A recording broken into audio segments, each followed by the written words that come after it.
Sleep is one of the most important things in life. It makes you happier, healthier, more creative.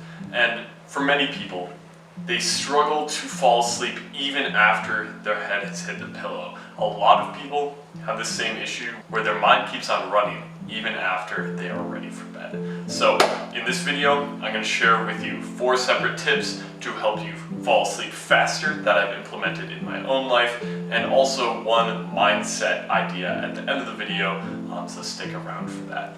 But first, let me introduce myself. My name is Jacob, and I've gone from what you might describe being an anxious sleeper, struggling to fall asleep and overthinking things while I was in bed, to somebody who can now fall asleep within 10 minutes of my head hitting the pillow every single night. So let's get into it. My first piece of advice is going to start a long time before your head actually hits the pillow. This is actually going to start at the very start of your day all the way through bedtime, and it is to do with caffeine. Caffeine is something that is very, very impactful on your sleep cycle. If you are somebody who's very into taking caffeine, this could have a big impact on you. Now, personally, I opt for no caffeine at all, and that is a personal preference. I find myself very, very susceptible to the effects of caffeine, but many other people have built up a tolerance, so they're more okay with it. However, if you are struggling to sleep, something I would highly recommend is to take no caffeine after noon.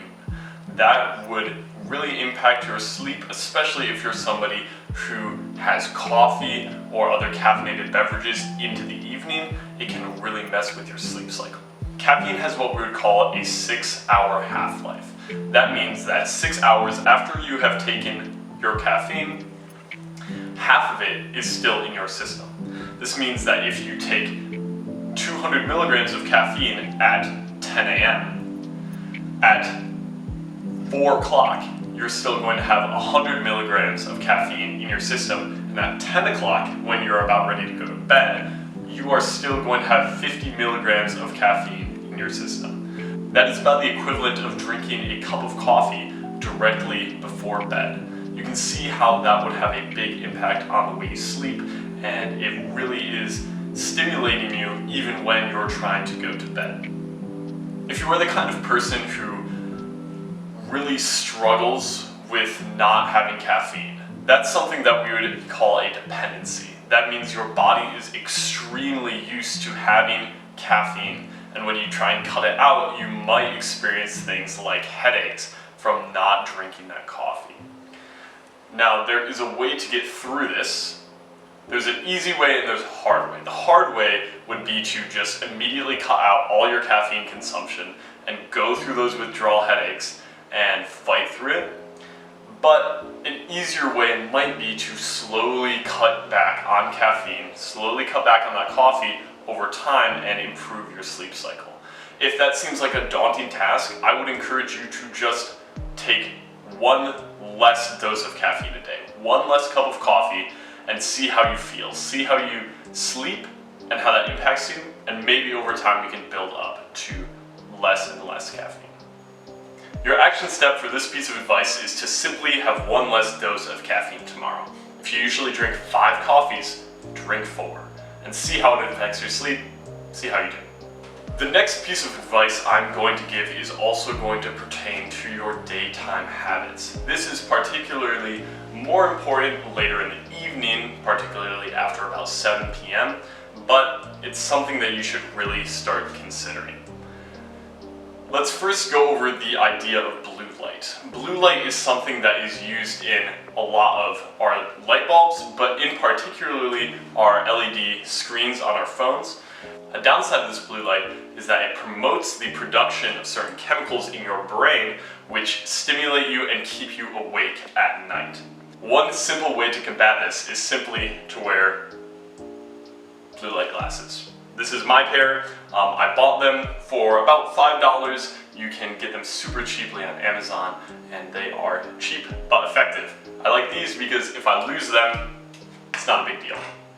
The thing that these blue light glasses will do is help your brain filter out the blue light from your system.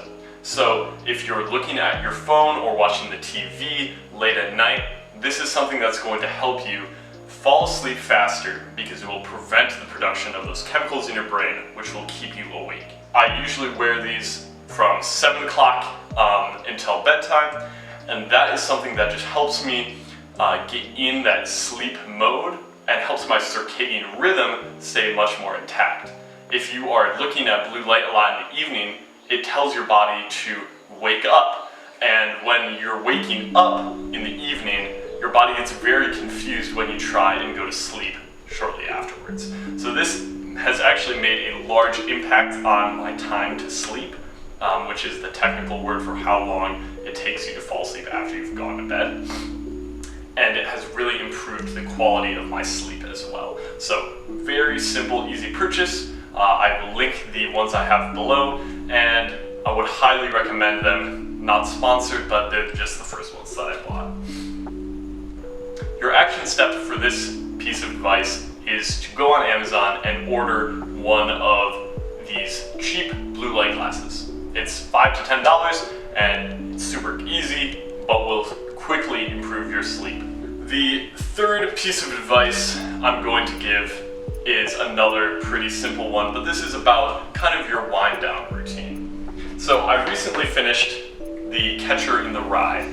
This is a pretty solid book, and I've read it in about 15-minute intervals over the course of several months. And my practice with this is to go to bed, lie down, and read this book for about 15 minutes before I shut my eyes and try to go to sleep. The effect I've found of this is that it shuts down your brain in a way that prevents all of those annoying thoughts from running around in your head once you are ready to go to bed. I find that if I don't read that book, or if I read too little, I do tend to get those thoughts kind of running through my head and preventing me from falling asleep. The action step for this piece of advice is to simply go upstairs, go to your bedroom, and find a book to read. A lot of people don't read that often, but I find it super helpful to do this. So just pick one out, set it on your nightstand, and get ready to do some reading tonight. The next important thing to consider is time with this habit. Many people say that they probably do not have 15 minutes at night to be able to read a book or do something so relaxing.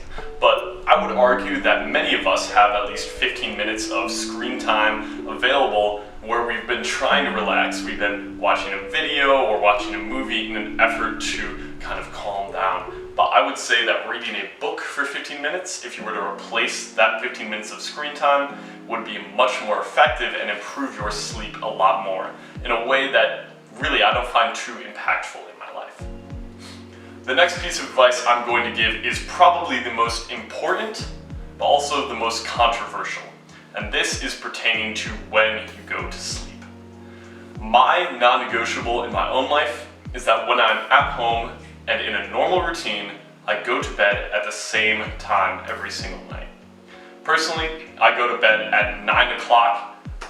That is when I head upstairs, brush my teeth, and I'm getting ready to go to sleep. And when I am in routine, that happens every single night with very, very little variation. I find that this allows me to wake up at the same time every day without actually having to use an alarm, which I find very restful. The last 4 days, looking at my sleep data, I have woken up within the same 60-second interval. I had 2 days of waking up at 6:41 and 2 days of waking up at 6:42, so both very, very close together without an alarm. And this is simply because of the consistency of when I go to bed. I find it super helpful and it keeps me in routine. One thing to know about sleep is that the body loves routine, and going to bed at the same time every night is very helpful with that.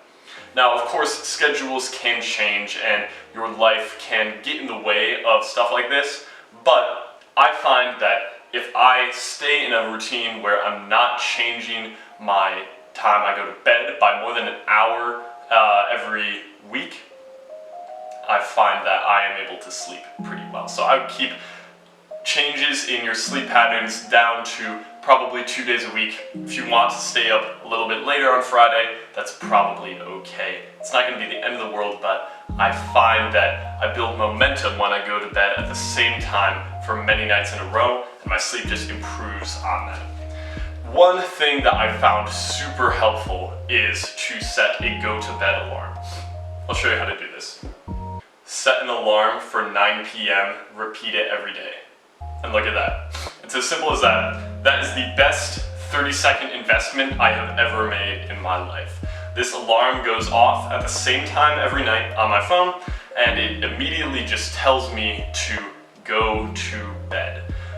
It's super helpful because it's that layer of accountability. If you have an alarm going off, you feel obligated to get up and go. Your action step for this piece is to simply set your alarm for the same time every night. Even if you don't follow it every night, it would be better for you to just have that alarm and have the accountability of having it than to keep sleeping in the way that you are right now. Finally, I'll give you one piece of mindset advice for your sleep. If you are somebody, one of the many people who struggle to go to bed, struggle with overthinking and anxious thoughts at night, here's one piece of mindset that has actually really helped me go to sleep faster when I'm having those thoughts going on. When I have a lot of thoughts or a lot of emotions running through me when I'm trying to go to sleep, what I just think about is how nice and relaxing it is to just be able to lay there under the nice warm covers just thinking. It's honestly kind of fun if you think about it to just be there with your thoughts in a way that really does actually help me sleep. I don't try and fight the anxious thoughts or suppress them, say go to bed, go to bed, go to bed. What I do is I just sit there with the thoughts, I observe them, and then pretty soon I'm asleep. Your action step for this section is to simply try it. Observe your thoughts the next time you are having these feelings or emotions, and don't try and crush them, just sit with them. Relax into it, and see how you do. Alright guys, if you've made it this far in the video, you seem to be very interested in sleep and wellness. If that's true, you are exactly the kind of person that I would like to be watching my content and my videos. So if you feel like it, scroll down and click the subscribe button. Also hit the bell so I can let you know when I come out with more advice on how to help you sleep better. And that's it. Have a good one, guys. Sleep well.